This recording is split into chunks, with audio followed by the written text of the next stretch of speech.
Bonjour à tous et bienvenue sur Crypto Signal. Aujourd'hui, on va discuter du plafond de la dette à nouveau. C'est quelque chose dont on avait parlé dans la dernière vidéo et qui probablement va affecter les marchés cette semaine. Donc, on va discuter de ça. On va parler des points de rebond éventuels sur Bitcoin et donc du coup de la price action, bien évidemment. Et puis, on ira voir la liquidité et les autres news qui sont en cours, avec notamment une grosse news aujourd'hui à 14h30, c'est-à-dire le PCE, Personal Consumption Expenditures. On est là sur le sujet qui est un petit peu hot du moment, c'est le fait que la dette aux États-Unis est tout simplement par décret déposée à un certain niveau, c'est-à-dire que il y a un niveau qui doit être voté par le Congrès et la Chambre des représentants pour pouvoir être dépassé.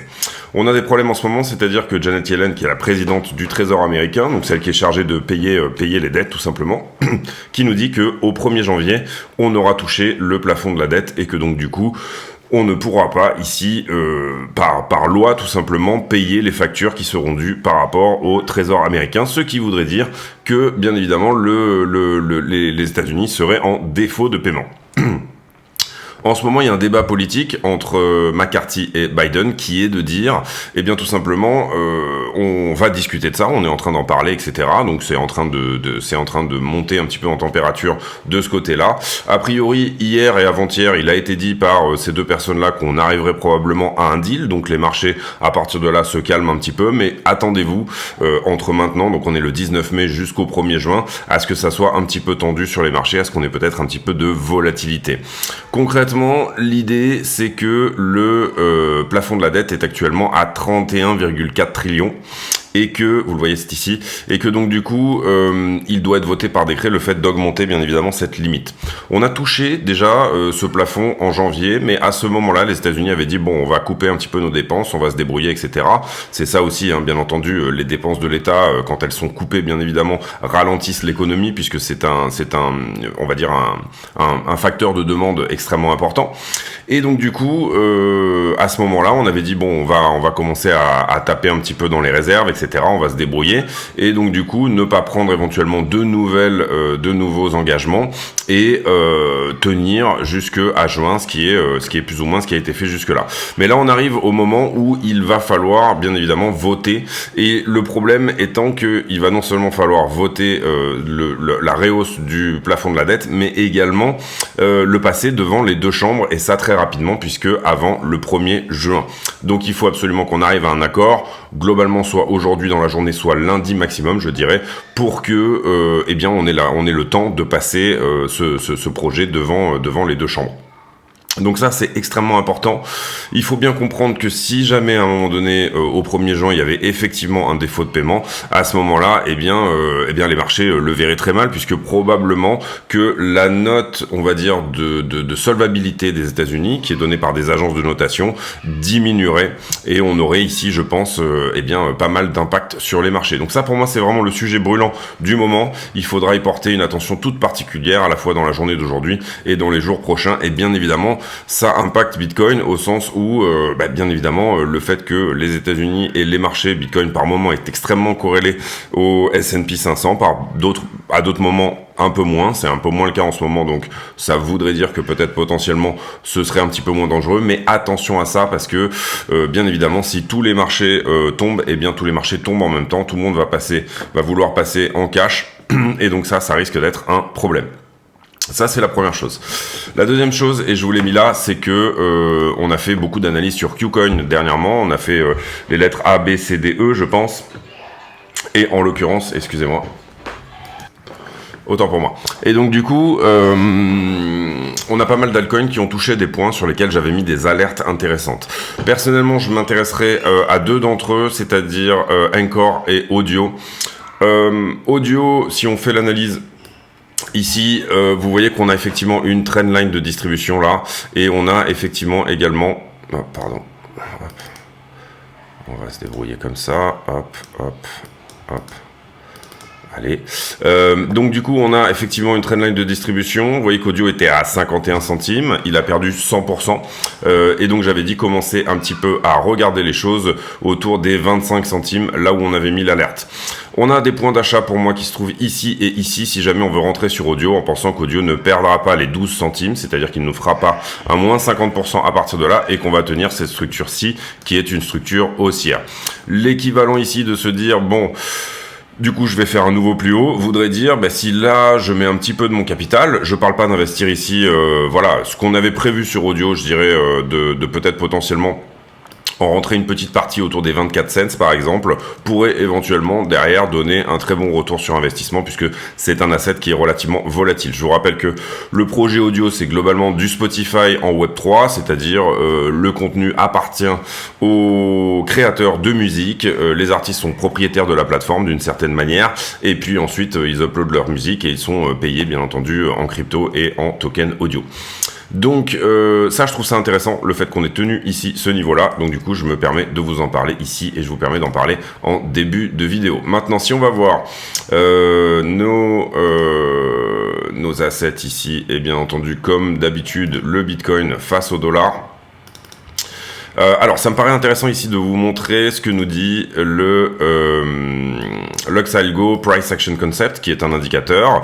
Globalement, il nous dit que, et vous le voyez ici, toutes les structures sont baissières, sauf la 15 minutes qui est à peine en train de changer de caractère ici. Donc, change of character, c'est ce que vous voyez là. Mais globalement, la daily est baissière, la 4 heures est baissière, la 1 heure est baissière, et la 15 minutes est en train de changer de caractère. Ici, on avait dit support autour des 27,2, 27. Pour le moment, pour moi, il est en train d'être perdu ou en tout cas en train d'être travaillé fortement. Donc attention à ça. La structure est baissière, bien évidemment. Vous voyez ici les clusters, et c'est ça qui est intéressant sur le Price Algo Concept, c'est-à-dire plus ou moins les endroits où on pourrait venir chercher de la valeur. Et globalement, excusez-moi, on en a un ici qui est à la hausse autour des 29 600 $, peut-être 30 000, peut-être 31, peut-être qu'on pourrait prendre ici, vous le voyez, ce point-là. Ici, vous voyez 13,20% de la valeur qui est stockée au-dessus. À ce moment-là, on repasserait en zone premium. Et vous avez bien évidemment celui-ci qui... ici à ce stade, a pas mal de valeur quand même également, 46% de la valeur, et qui serait lui autour des 20 000 $. Donc concrètement, on commence à voir ici que le prix doit choisir. On est à un point où le prix doit soit choisir d'aller combler ses fair value gaps, c'est-à-dire des endroits où le prix a délivré très fort à la hausse. Pour moi, une partie de ce fair value gap ici est en fait la réparation du fair value gap précédent. C'est-à-dire que là, on avait droppé très fort et là, on est remonté très fort. On pourrait à ce stade se dire que les 25,2 vont être retestés. C'est-à-dire qu'on va retester, excusez-moi, je me suis un peu enflammé sur les gribouillages, mais d'une certaine manière, ce V là.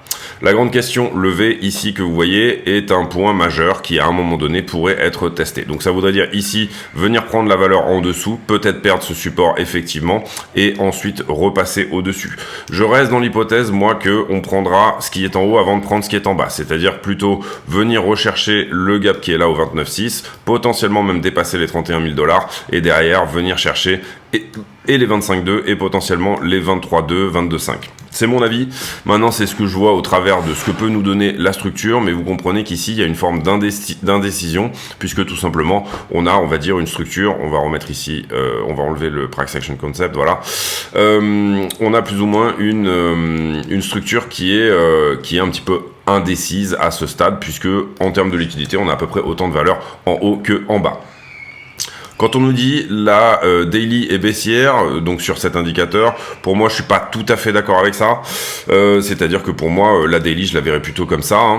C'est-à-dire que là on fait un plus bas et derrière on repart. Mais on peut aussi la voir comme la weekly. Cette tendance-là on peut la mettre en semaine et vous verrez qu'elle est éventuellement haussière. Donc oui certes on peut dire que la daily c'est ça, mais moi je le considère comme étant la 4 heures. Tout ça est une histoire de terminologie.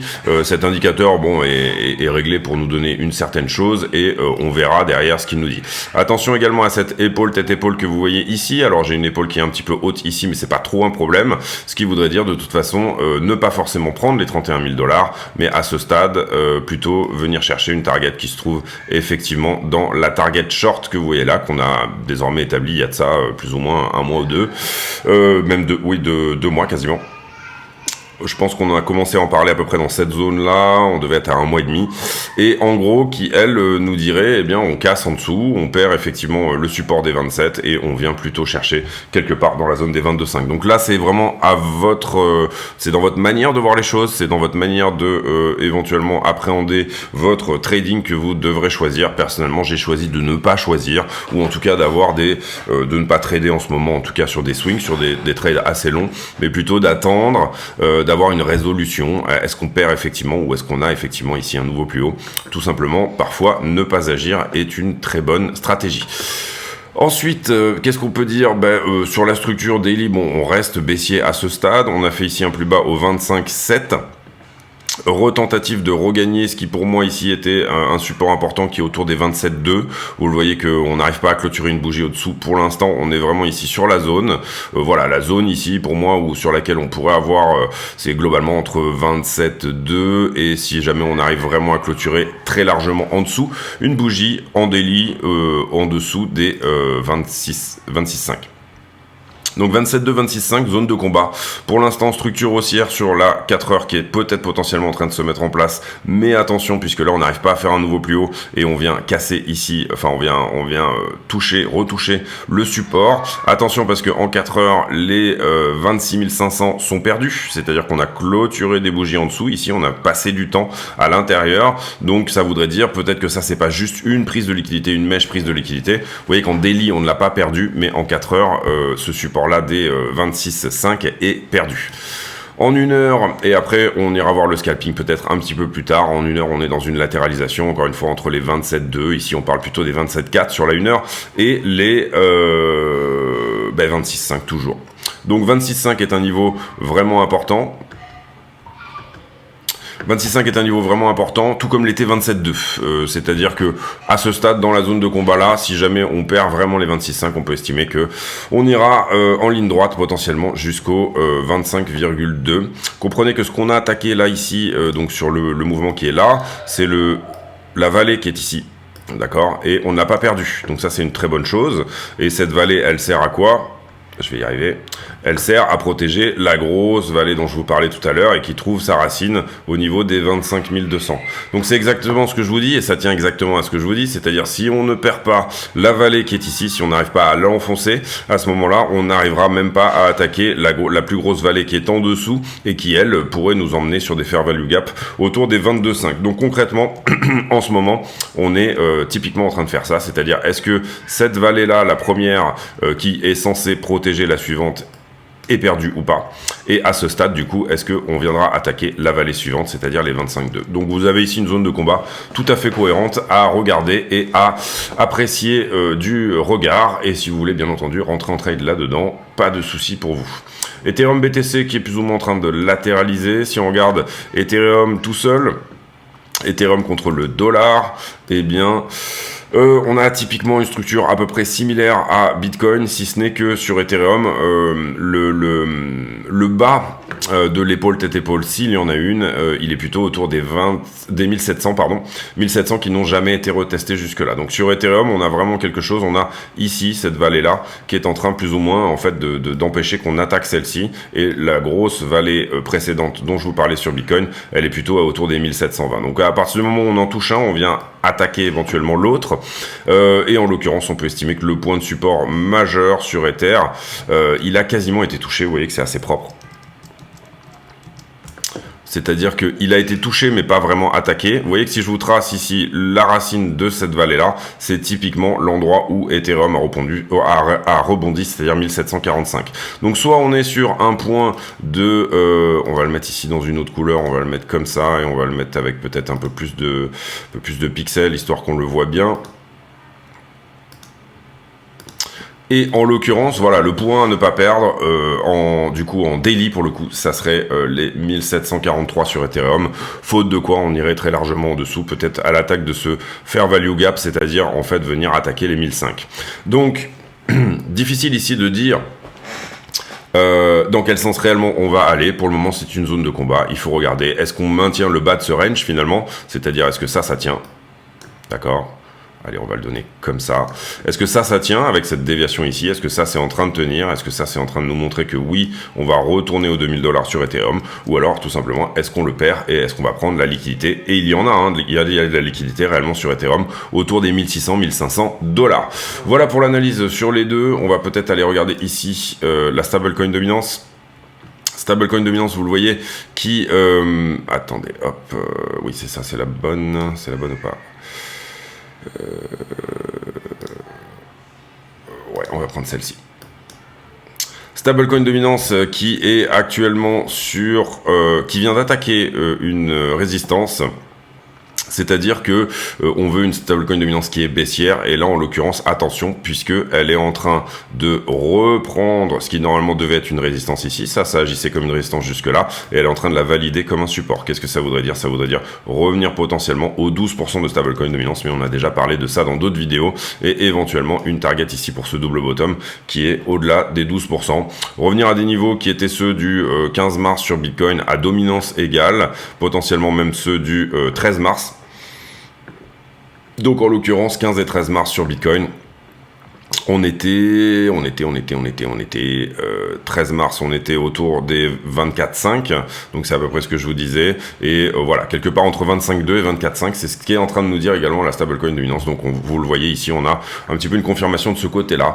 L'indice du cash sur la crypto, la stablecoin dominance, qui nous dit que potentiellement, eh bien, si on ne repère pas, donc ça peut être aussi, vous pouvez mettre une alarme, si on arrive à reperdre ce niveau-là des 11 et quelques %, ça veut dire que le prix se retourne et que cette structure haussière sur la stablecoin dominance qui est ici 1, 2, vous le voyez 3, et ici on essaye de percer le support précédent, en fait on se retourne et on va en bas, ou alors tout simplement on arrive à maintenir ce fameux niveau ici, on repart et là on vient chercher des niveaux plus importants. Voilà pour tout ce qui est price action sur les grosses time frames. On ira faire les petites time frames un petit peu plus tard. Ici, comme vous le voyez, pas grand chose sur le Wall Street Journal.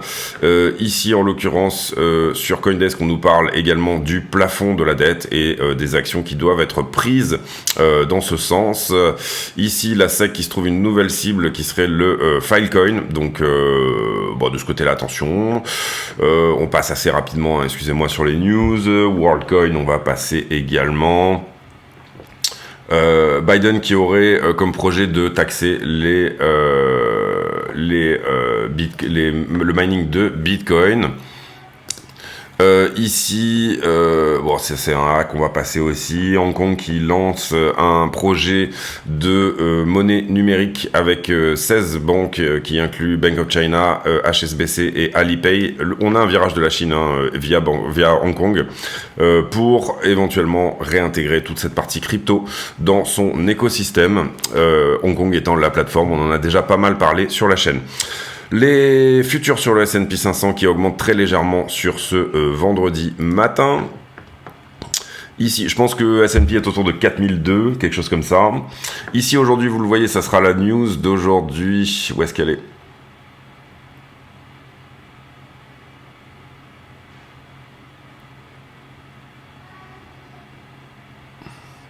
Pardon, autant pour moi, je vous ai parlé du PCI aujourd'hui, le PCI sera la semaine prochaine, désolé, je regardais pas la bonne semaine, vous le voyez, c'est ici, là. On va regarder du coup, donc aujourd'hui pas de news majeure, juste deux des présidents de Fed local qui parlent, mais globalement, en fait, autant pour moi, du coup, 22, 23, la semaine prochaine, on aura les minutes de la Fed, c'est-à-dire les retranscriptions écrites du dernier meeting de la Fed qui vont être sorties, on aura la première révision du PIB et on aura le PCI, et ça sera vendredi prochain, autant pour moi, du coup, erreur de ma part.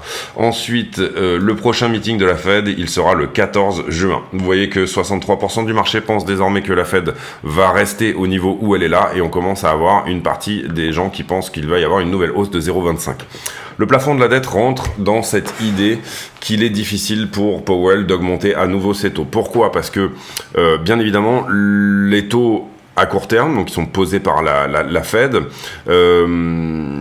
impactent les nouvelles dettes qui sont contractées par les États-Unis. Je parle des nouvelles dettes là. Attention, je parle pas de tout ce qui est ancien. Tout ce qui est ancien reste au taux qui avait été précédemment fait. C'est-à-dire que les États-Unis actuellement ont plutôt des bons du Trésor qui sont plutôt favorables d'une certaine manière. En tout cas sur les 31 trillions, même s'il y a un service de la dette à payer et ce service de la dette est relativement bien entendu conséquent. Mais toute nouvelle dette, par exemple, si vous sortez un nouveau bon sur une nouvelle dette à court terme. Eh bien à ce moment-là, ils vont être indexés en partie sur les taux de la Fed, donc l'endettement en ce moment pour les États coûte très cher. Et ici, on nous dit que d'une certaine manière, investir sur les bons du Trésor, donc c'est ce qu'on appelle, si vous avez une assurance vie, vous avez une partie en euros et vous avez une partie en UC, je crois que ça s'appelle. Eh bien à ce moment-là, on est dans une période potentiellement où il devient à nouveau intéressant d'avoir une majeure partie de vos fonds d'une certaine manière en euros, puisque tout simplement les taux sont très hauts et que donc du coup, eh bien c'est ça qui permet d'avoir un rendement à la fois sûr et relativement. Puisque les taux sont égaux à l'inflation, hein, vous comprenez que investir à ce stade, pour certaines personnes, c'est protéger son capital, mais aussi se hedger contre l'inflation. Le problème étant que, bien entendu, si vous êtes sur un asset qui peut potentiellement faire bientôt un défaut de paiement, c'est pas extrêmement attractif d'aller dessus en ce moment. Mais bien évidemment, on revient sur des idées, comme ça pouvait être le cas il y a à peu près une vingtaine d'années, où finalement, vous aviez une majeure partie de vos investissements qui étaient plutôt sur des unités en euros que sur des unités de compte, c'est-à-dire des actions, des obligations. Ray Dalio ici qui nous dit que le débat sur le plafond de la dette, Ray Dalio c'est un trader de légende, c'est quelqu'un qui a un hedge fund qui est énorme et qui a vraiment une vision à très long terme un petit peu de comment fonctionne le marché, etc. et très novatrice et qui nous dit que on est en train ici de poser les cartes pour un effondrement désastreux du système financier. Voilà pour les news. On va désormais attaquer la liquidité, mais avant ça, je vous envoie une page de pub. Allez, on y va pour la page de pub. La chaîne est partenaire de deux exchanges qui sont Bybit et BitGet. Ces deux exchanges ont fait leurs preuves, ils sont suffisamment liquides à mon sens et ils ont également d'excellentes preuves de réserve. Comment on passe par le lien de la chaîne pour s'affilier sur un de ces exchanges? Tout simplement, on va sur la vidéo, on clique sur la description de la vidéo et là, vous aurez trois liens importants. Le premier étant l'accès au Discord, le serveur qui nous permet de communiquer. Le deuxième étant les liens d'affiliation ici que vous voyez sur Bybit et BitGet. Lorsque vous cliquez sur un de ces liens, vous allez tomber sur une page qui ressemble à ça et là vous allez cliquer sur s'inscrire. À partir de là, vous aurez de toute façon accès au moins 15% sur vos frais de trading quoi qu'il arrive. Pas besoin de faire le reste, on va dire. À partir de là, vous serez de toute façon affilié. Mais vous pouvez éventuellement aller plus loin. Vous pouvez aller plus loin en tout simplement, une fois que vous êtes connecté, votre page de connexion, elle ressemble un petit peu à ça. Et là, vous allez passer votre souris sur votre icône de profil et ça va vous afficher un numéro qui s'appelle le User ID, le UID. Vous copiez cet UID et vous venez sur le Discord, vous présentez ici. Nous, notre Discord, il faut se présenter à l'entrée, c'est-à-dire qu'il y a un filtre, on filtre les gens de manière à éviter les scams et les bots et pour donner des rôles aux gens, c'est-à-dire est-ce que vous êtes plutôt trader, débutant, affilié, etc. Une fois que vous aurez fait ça, vous allez dans le salon demande affiliation et dans le salon demande affiliation, vous allez pouvoir poster votre UID. Et votre UID sera validé ou non comme étant une UID qui est tout simplement affiliée à CryptoSignal. Ensuite, vous aurez accès à un salon privé qui s'appelle Section Affiliée, dans laquelle je poste des graphiques et je poste des analyses, etc. exclusives sur ce salon. Il y a aussi une possibilité de participer à un tirage au sort. Pour participer à ce tirage au sort, il faudra également déposer 100 USDT, en plus de s'inscrire et de faire toutes ces démarches-là, déposer 100 USDT sur un de ces deux exchanges. À partir de là, l'exchange me le dira et ils me diront que vous avez, entre guillemets, le statut de super affilié. Le statut de super affilié, vous n'êtes pas obligé de trader ces 100 USDT d'ailleurs, ils peuvent très bien juste rester sur la plateforme quelques temps, le temps que vous soyez validé, et puis une fois que vous êtes validé, vous pouvez les enlever, vous en faites ce que vous voulez, mais ça vous permettra de participer à un tirage au sort tous les 20 affiliés de 200 USDT. Donc le premier tirage au sort, il sera sur 20 affiliés, le deuxième sera sur 40, une chance sur 40 de gagner 200 USDT, le troisième sera sur 60, une chance sur 60, etc. Donc voilà, écoutez, si ça vous intéresse, n'hésitez pas à passer par ces liens, et puis on revient à la vidéo. Merci de votre attention. Donc, qu'est-ce qu'on a pris comme liquidation dans cette zone de combat? Vous voyez qu'ici, on a 83 millions de liquidations, donc c'est une journée plutôt normale. La moitié sur Ethereum et Bitcoin réunis, plutôt normal. On a PEP, bien évidemment, qui fait pas mal de l'open interest ici dans la zone. Et puis, on a XRP, bon voilà, dans les coins un petit peu du moment, c'est à peu près les coins d'habitude. Ensuite, sur le carnet d'ordre, hop, on va y arriver. Petit ralentissement. Sur le carnet d'ordre, on a des ordres qui se sont faxés ici, et ça c'est plutôt une bonne chose. Dans la zone des 25,2, donc du coup vous le voyez ici, on a quasiment, je dirais, 1500 bitcoins peut-être un petit peu moins. Oui, facilement 1500 bitcoins. Quelqu'un qui veut acheter très fort ici sur les 25,2. Alors ça peut être du spoofing, c'est-à-dire je mets des faux ordres et quand le prix finalement se rapproche des 25,2, je les annule. C'est-à-dire ici ça pourrait dire ne rentrez pas tout simplement en short. Ça pourrait être un signal de dire ne rentrez pas en short parce qu'il y a beaucoup d'ordres et qu'on n'arrivera pas à passer au travers, on n'arrivera pas à prendre ces 1500 bitcoins. Donc du coup ce qu'on appelle du spoofing, c'est faire semblant de vouloir acheter à ce prix là pour finalement annuler ces ordres. C'est plus ou moins interdit sur les actions, mais c'est complètement autorisé sur la crypto. Ici, sur les marchés en levier, vous voyez qu'on a pris les deux bornes baissières qu'on avait mis en avant éventuellement sur Bitcoin à ce stade, et ensuite on est venu prendre, enfin, on a d'abord pris la borne qui est en haut, et ensuite on est venu prendre les deux bornes qui sont en bas. Donc au niveau de liquidité de court terme, on a très bien respecté, on va dire, les prises de liquidité. En ce moment, on a effectivement un Bitcoin qui est plus ou moins preneur de liquidité. Le funding, vous voyez qu'il est majoritairement positif, donc du coup ça veut dire que la majeure partie du marché depuis en tout cas hier soir est en longue, puisque le funding, on peut pas mentir sur le funding, hein, le funding il est mis en place par les plateformes. Le seul truc c'est qu'il est changé tous les 8 heures, donc là on a suffisamment de plateformes pour que ça devienne plus ou moins un indicateur, c'est-à-dire qu'on a beaucoup de plateformes d'un coup, donc on a effectivement quand même un indicateur de où en est le marché, mais bien évidemment on peut comprendre ici que c'est pas instantané. Cela dit, on peut voir bien évidemment des notions. Ici vous le voyez par exemple, on latéralise sur le prix et pourtant j'ai un funding qui augmente, ça veut dire que tout simplement j'ai une liquidité shorteuse à venir prendre en haut de ce top là, puisque j'ai une divergence entre ce que me dit le funding et ce que me dit le prix. Ici à l'inverse, j'ai un prix qui descend mais un funding qui augmente, donc ça veut dire que j'ai un niveau de long à venir prendre là. Donc vous comprenez ici qu'on est dans des niveaux de price action qui sont relativement cohérents, venir soit nettoyer un top, soit nettoyer un bottom, mais l'action de prix, et après derrière vous voyez qu'on est dans la normalité parce que le prix augmente et le funding augmente également. Comment dire, là, ici ça nous dit que effectivement l'action de prix peut aller plus dans un sens que dans l'autre. Malheureusement on a les deux bornes ici, c'est-à-dire que c'est plus intéressant bien évidemment quand vous avez une seule borne, une seule anomalie en haut ou une seule anomalie en bas. Donc ici on va dire que le funding nous dit on va soit venir prendre le top précédent, soit venir prendre le bottom précédent. Donc c'est pas extrêmement intéressant ici comme analyse aujourd'hui, mais en tout cas de temps en temps ça peut être assez puissant. Même chose ici du côté d'Ether, vous voyez que ça a été très propre, on a pris tout ce qui était en bas. Derrière, juste avant, on est venu prendre ce qui était en haut. Globalement, ici, j'ai pas mal de longues sur ce point-là. Bon, vous voyez qu'on les a nettoyés derrière. Ici, j'ai un prix qui augmente, qui descend et ça augmente encore. Donc, on pouvait estimer qu'il y avait un point de longue à prendre ici. Ici, très très forte. Pardon. Là. Vous voyez ici qu'on a un très fort short squeeze, au sens où là, tout le monde était vraiment extrêmement shorter ici. Du coup, le prix augmente, vient reprendre la liquidité qui était ici en haut. Vous voyez que ça ferme énormément de contrats. L'open interest, c'est le nombre de contrats en circulation. Et est-ce qu'on a une anomalie ici? Pas vraiment. Pas vraiment, on a plus une anomalie en longue, vous le voyez ici, où finalement le prix latéralise, mais j'ai un funding qui plombe. Donc ici, on a eu effectivement des shorters également, hop, comme ceci, en haut de ce top, hein, vous le comprenez, puisque là, sur toute cette latéralisation, on a été beaucoup shorté. Et puis derrière, on est beaucoup longué, donc c'est ce que fait le prix. Il vient plutôt prendre la borne basse ici à ce stade.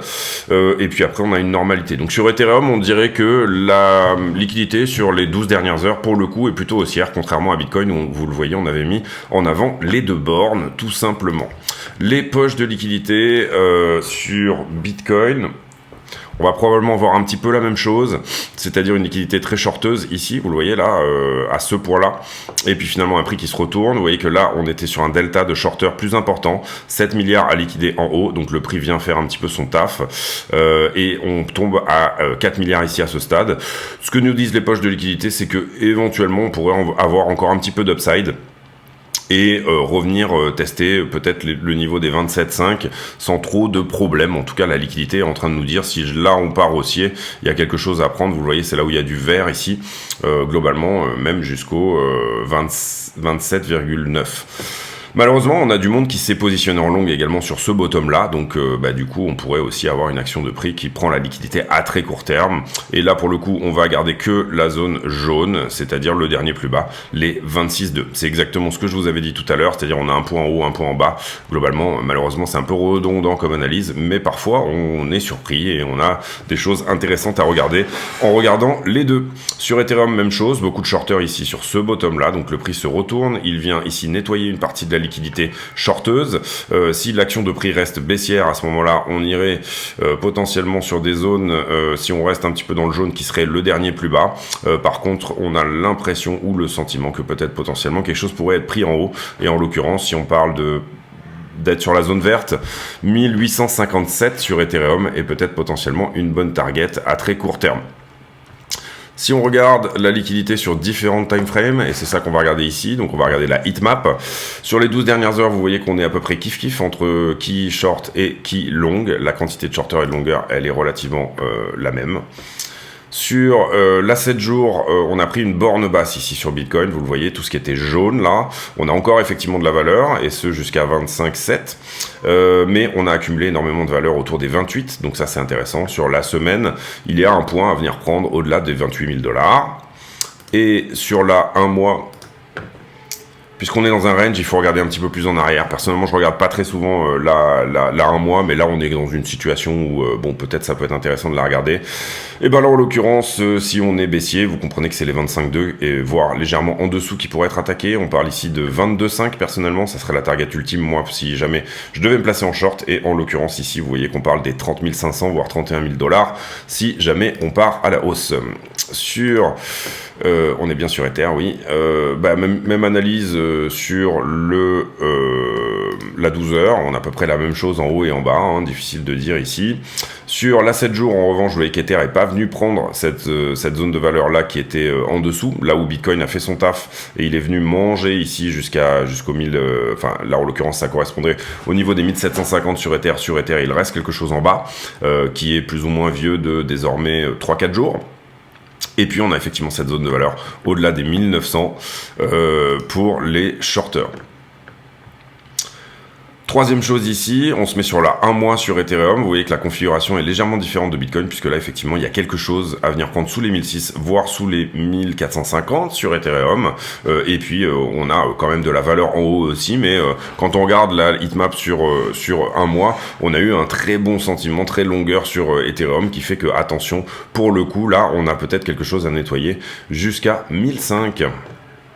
On revient sur la zone de valeur et on revient sur la chart. Ici sur Bitcoin et on va terminer sur les petites time frames. Alors, sur les petites time frames, vous voyez qu'on a ce niveau qui tient en 30 minutes ici, c'est toujours les 26,5, c'est toujours la même chose, on essaye d'attaquer le creux qui est ici, ce creux est protégé par un creux précédent, je sais pas si je vais pouvoir y aller là, avoir suffisamment de... Voilà, qui est protégé lui-même par celui-là, donc on a un niveau ici de rebond qui est logique, autour des 26,5, on est dans une zone de combat en ce moment entre 27,2 et 26,5, beaucoup de valeur en dessous des 27,2, on en avait parlé, on est venu la prendre, et ça nous a fait perdre malheureusement ce niveau, la zone a pas très bien été défendue, et là en l'occurrence, j'ai une action de prix qui fait le zigzag entre les deux, c'est-à-dire une borne basse 26,5 et une borne haute à 27,4. Sur la 5 minutes, on n'est pas encore passé haussier, mais on est peut-être en train de le faire. On a délivré très fort, vous le voyez ici, dans cette zone-là. Le prix est tombé en 5 minutes très très fort. Et puis derrière, on est tout de suite venu nettoyer ce qui se passait derrière. Donc ça, c'est pas forcément très bon, au sens où, eh bien, ça veut dire que... on ne laisse pas cette poche de liquidité shorteuse en place, donc peut-être que potentiellement ça pourrait nous donner plus d'actions de prix vers le bas. Cela dit, on avait une trend, on avait une pente ici, vous le voyez, bougie d'accumulation à bougie d'accumulation, on va bien la mettre, qui était assez propre. comme ceci. Vous voyez que là, on n'arrive pas à la passer, tac, on distribue, ici on bute encore contre, et là, en ce moment, on vient de la traverser par le côté. Donc ça, c'est plutôt une bonne chose. Ça veut dire que tout simplement, c'est pas que cette distribution est finie, ça veut dire que tout simplement, on est en train d'en aplanir la pente. Aplanir la pente, qu'est-ce que ça veut dire? Dès qu'on aura une nouvelle trend, alors ça pourrait être quelque chose comme ça, par exemple. Ça pourrait être quelque chose comme ça, hein, pourquoi pas. Là, on est sur du 5 minutes. Donc, on verra apparaître un point pivot. C'est-à-dire, si jamais là, par exemple, on revient juste taper là, et puis on redescend, à ce moment-là, ça sera un point pivot, et ça sera quelque chose qui sera potentiellement pris, puisqu'on est en train d'aplatir la trend, donc la pente de la distribution. Donc, souvent, le point qui est à l'origine de cet aplatissement de la pente est attaqué. La deuxième chose également qu'on peut voir, c'est que on a une trend d'accumulation ici en 5 minutes. Alors on va essayer de trouver quelque chose de propre.